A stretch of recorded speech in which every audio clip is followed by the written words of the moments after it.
Саламатсыздар, урматтуу депутаттар. Мына бүгүн баарыбыз коомчулукту дүргөткөн, жүрөгүбүздү ооруткан кече окуя болуп өттү.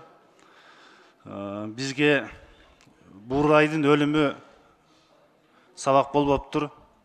Мен жалпы ушу Кыргызстандын эркектерине кайрылып кетет элем. Барыбызда эже карындаш бар, кыз бар. Качан кыздарды сыйлаганды үйрөнөбүз. Мына бизде мыйзам бар эле, демек мыйзам иштебейт экен. Биз эми коллегалар келди дагы мыйзамды күчтөндүрөлү. Ала качуу бизге салт эмес. Ала качуу бул кылмыш, зомбулук. Ала качкан бир эле киши эмес, ала качкан жардам берген, жанында жүргөн, шарт түзүп берген бардык кишилер бирдей күнөөсүн тартыш керек. Урматтуу коллегалар, биз буга чек коюш керек.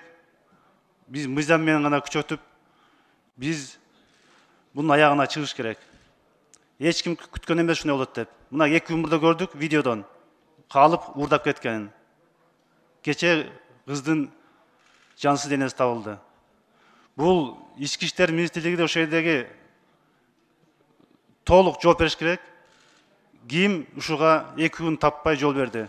Мүмкүн керек болсо 2 саат таап атат кылмышкерлерди. Ошо 2 саат тапканда мүмкүн тирүү алып калат элек. Ошондон бул жерде баарыбыздын эркектердин баарыбыз күнөөбүз бар. Мен ушу учурдан пайланып ажаданын туугандарынан көңүл айтам.